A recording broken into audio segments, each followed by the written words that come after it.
ఉదయం నుంచి చూస్తూ ఉన్నాం. తెలంగాణ ప్రభుత్వం బెనిఫిట్ షోలకి టికెట్ల ధర పెంపుకు అనుమతిస్తుందా లేదా, కొద్ది రోజులుగా జరుగుతున్నటువంటి చర్చకి సీఎం రేవంత్ రెడ్డి ఎలా రియాక్ట్ అవుతారు, ఇలాంటివన్నీ కూడా కొంత ఇంట్రెస్టింగ్గా చూసాం. అయితే ప్రస్తుతం జరుగుతున్నటువంటి సమావేశంలో సీఎం అసెంబ్లీలో కోమటిరెడ్డి వెంకరెడ్డి తను కావచ్చు చేసినటువంటి కామెంట్స్కి కట్టుబడి ఉన్నామనేటువంటి స్పష్టతనైతే ఇచ్చారు. ఎట్టి పరిస్థితుల్లో బెనిఫిట్ షోలకు అనుమతి ఇవ్వము, సినిమా టికెట్ల ధర పెంచడానికి నిరాకరిస్తూ ఆయన నిర్ణయం తీసుకున్నారు.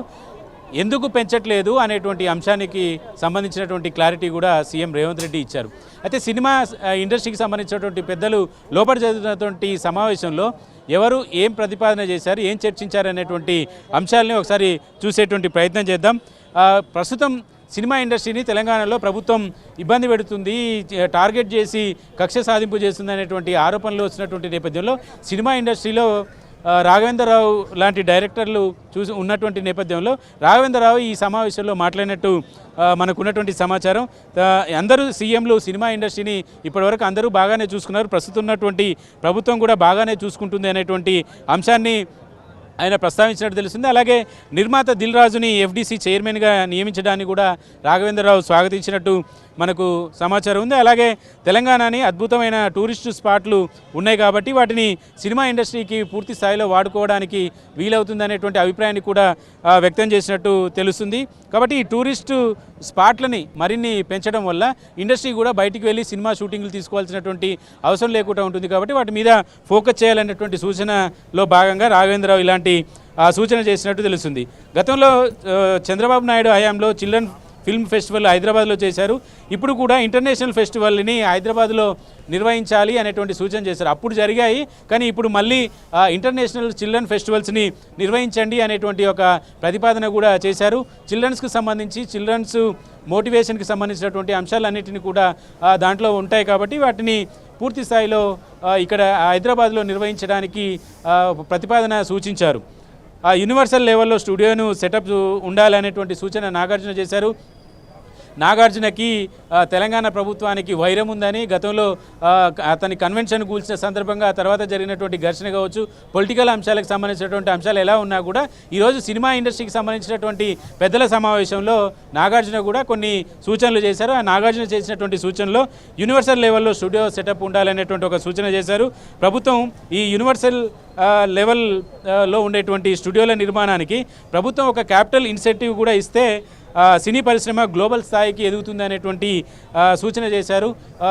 ఒక రకంగా ఇండస్ట్రీకి ఇది కొంచెం మంచి సూచనే. ప్రభుత్వం నుంచి సహకారం ఉండాలి, స్టూడియోలకు సంబంధించినటువంటి వ్యవహారం కావచ్చు, వీటిని సహకరించాలనేటువంటి సూచన నాగార్జున నుంచి వచ్చినట్టు తెలుస్తుంది.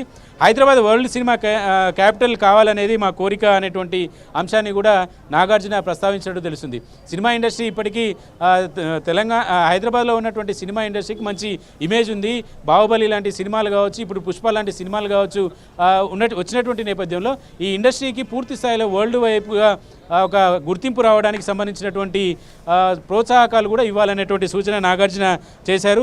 ఈ నాగార్జున చేసినటువంటి సూచన ఇండస్ట్రీకి సంబంధించినటువంటి అంశాలు కాబట్టి వాటిని ప్రభుత్వం ఇలాంటి సూచనలు వచ్చినటువంటి చిల్డ్రన్ ఫెస్టివల్కు సంబంధించినటువంటి అంశం కావచ్చు, యూనివర్సల్ లెవెల్ స్టూడియోల నిర్మాణానికి ప్రభుత్వం నుంచి సహకారం కావచ్చు, గ్లోబల్ స్థాయిలో సినిమా ఇండస్ట్రీని తీసుకెళ్లడానికి అభిప్రాయాలకు సంబంధించినటువంటి సేకరణ కావచ్చు, ఈ వరల్డ్ క్యాపిటల్గా హైదరాబాద్ సినిమా క్యాపిటల్గా హైదరాబాదు తయారవడానికి తీసుకోవాల్సినటువంటి సూచనలు కావచ్చు, వీటన్నిటినీ ప్రభుత్వం సానుకూలంగా స్పందిస్తూనే వాటికి ఒక కమిటీ వేయాలనేటువంటి ఆలోచనతో ప్రభుత్వం ఉన్నట్టు తెలుస్తుంది. దాంట్లో భాగంగానే ఇలాంటి ప్రభుత్వం ఒక కమిటీ వేయబోతుంది. దానికి సినిమా ఆటోగ్రఫీ మంత్రి కోమటిరెడ్డి వెంకరెడ్డి, డిప్యూటీ సీఎం బట్టి విక్రమార్క ఈ కమిటీలో ఉండే అవకాశం ఉంది. ఇది మనకు ప్రైమరీగా అందుతున్నటువంటి సమాచారం. పూర్తి స్థాయిలో సమావేశం ముగిస్తే కానీ అధికారికంగా ఏం నిర్ణయం తీసుకోబోతుంది ప్రభుత్వం అనేది తెలుస్తుంది. ఇక చిన్న చిన్న విషయాలకు సంబంధించినటువంటి అంశాలు కావచ్చు, బెనిఫిట్ షోలకు సంబంధించినటువంటి విషయాలు కావచ్చు, వీటి మీద కొంత ప్రస్తావన అయితే జరిగింది. కానీ దాని మీద ప్రభుత్వం నిక్కచ్చిగానే ఉంది. బెనిఫిట్ షోలు ఇవ్వమని, అలాగే సినిమా టికెట్ల ధరకు పెంచేందుకు ప్రభుత్వం అనుమతి ఇవ్వబోతున్నటువంటి అంశాన్ని కూడా ప్రస్తావించారు. అలాగే ఎందుకు ఇలా చేయాల్సి వచ్చిందనేటువంటి అంశాన్ని కూడా సీఎం ప్రస్తావించినట్టు తెలుస్తుంది. పుష్ప సినిమాకి టికెట్ల ధర పెంచుకోవడానికి బెనిఫిట్ షోలు ఇవ్వడానికి కూడా ప్రభుత్వం అనుమతించింది. కానీ ఈ సినిమా జరిగినటువంటి ఎపిసోడ్లో సంధ్యా థియేటర్ దగ్గర జరిగినటువంటి ఎపిసోడ్ తర్వాత సినిమా హీరోల మీద కక్ష సాధిస్తుందని అల్లు అర్జున్ మీద కక్ష సాధిస్తుందనేటువంటి కామెంట్స్ చేసినటువంటి ఈ నేపథ్యంలో పుష్ప సినిమాకి టికెట్ల ధర పెంపుకు అనుమతి ఇచ్చింది మా ప్రభుత్వమే, బెనిఫిట్ షోలకి అనుమతి ఇచ్చింది మా ప్రభుత్వమే, పూర్తి స్థాయిలో సహకరించింది మా ప్రభుత్వమే. పైగా సినిమా ఇండస్ట్రీ మీద కక్ష సాధింపు చేస్తున్నారు రేవంత్ ప్రభుత్వం అనేటువంటి వచ్చినటువంటి ఆరోపణలు కూడా ఆయన ఖండించారు. ప్రస్తుతం ఈ సమావేశంలో ఇదే చెప్పారు. సినిమా ఇండస్ట్రీకి సంబంధించి ఏమేం కావాలో అన్ని ఇవ్వడానికి ప్రభుత్వం రెడీగా ఉంది. కానీ ప్రభుత్వం పెట్టినటువంటి నిబంధనల మేరకు సినిమా ఇండస్ట్రీకి సంబంధించినటువంటి వాళ్ళంతా కూడా వ్యవహరించాలి.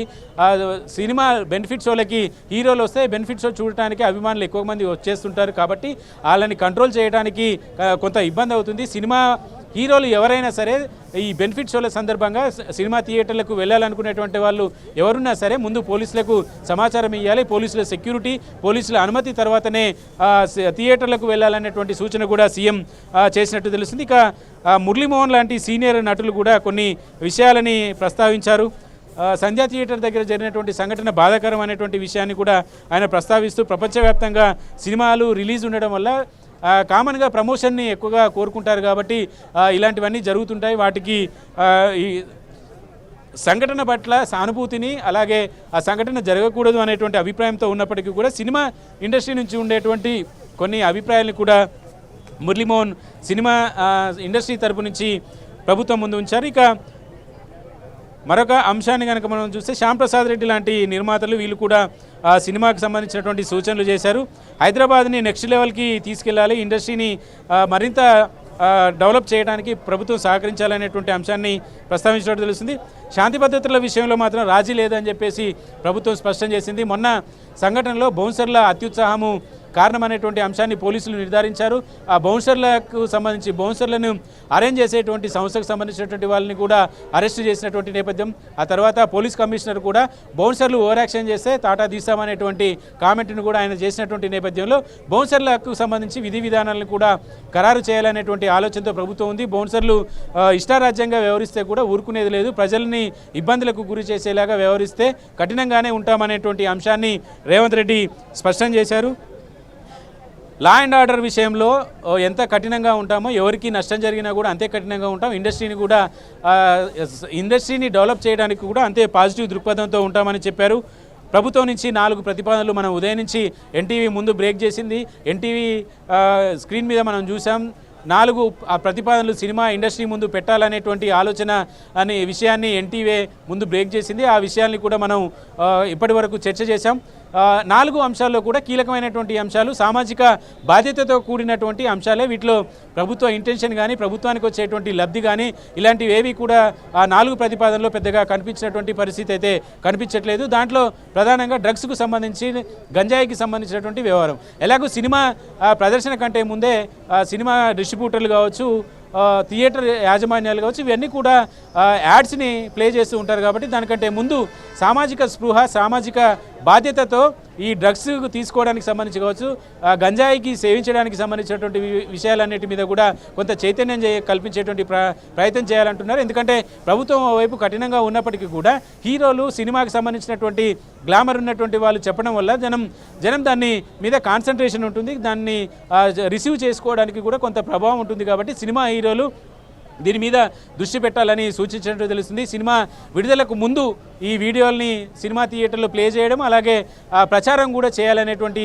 ఆలోచన ప్రభుత్వం నుంచి సినిమా ఇండస్ట్రీ ముందు పెట్టారు. ఇప్పటికే 1-2 హీరోలు కూడా దీన్ని అమలు చేశారు. కానీ ఇది పూర్తి స్థాయిలో వచ్చినటువంటి ప్రతి సినిమాకి సంబంధించినటువంటి హీరోలు, ఆ యూనిట్కి సంబంధించినటువంటి ముఖ్యులు ఎవరైనా సరే ఇలా చేయడం వల్ల సొసైటీలో డ్రగ్స్ తీసుకోవడం వల్ల వచ్చేటువంటి ప్రభావము, ఆరోగ్యం మీద చూసేటువంటి ప్రభావము, వ్యక్తిగతంగా జరిగేటువంటి ఇంపాక్ట్ కంటే ఇది సమాజం మీదనే కొంత ప్రమాదకరమైనటువంటి ప్రభావం చూపుతుంది. కాబట్టి వాటి నిర్మూలనకు ప్రభుత్వం చేసేటువంటి కార్యక్రమాలకి కొంత సహకారంగా, ఉపకారంగా ఉంటుందనేటువంటి ఉద్దేశంతో ఇలాంటి సూచన చేసినట్టు తెలుస్తుంది. అలాగే ఇంటిగ్రేటెడ్ రెసిడెన్షియల్ స్కూళ్ళు ఇది ప్రభుత్వం తెలంగాణలో కాంగ్రెస్ వచ్చిన తర్వాత ఇప్పటివరకు ఉన్నటువంటి గురుకుల పాఠశాలకి అదనంగా హంగులు కల్పించడం, అక్కడ ఇంటర్నేషనల్ విద్యా ప్రమాణాలని పెంచడము, ఇలాంటి కార్యాచరణతో ప్రభుత్వము ఇంటిగ్రేటెడ్ రెసిడెన్షియల్ స్కూల్ అని ఏర్పాటు చేస్తుంది. ఇప్పటికీ కొన్ని నియోజకవర్గాలలో శంకుస్థాపనలు కూడా పూర్తయ్యాయి. అన్ని నియోజకవర్గాలలో కూడా ఇది పెట్టాలి అనేటువంటి ఆలోచన ఉంది. ఎందుకంటే పేద మధ్యతరగతికి సంబంధించినటువంటి విద్యార్థులకు నాణ్యమైనటువంటి విద్య అందించాలంటే ఖచ్చితంగా ఆ విద్యా ప్రమాణాలు పెరగాలి. కాబట్టి అందుకు అనుగుణంగానే వసతులు కూడా కల్పించాలనేటువంటి ఉద్దేశము 25 ఎకరాల విస్తీర్ణంలో ఇంటిగ్రేటెడ్ స్కూల్ అని ఏర్పాటు చేయాలనుకుంటుంది.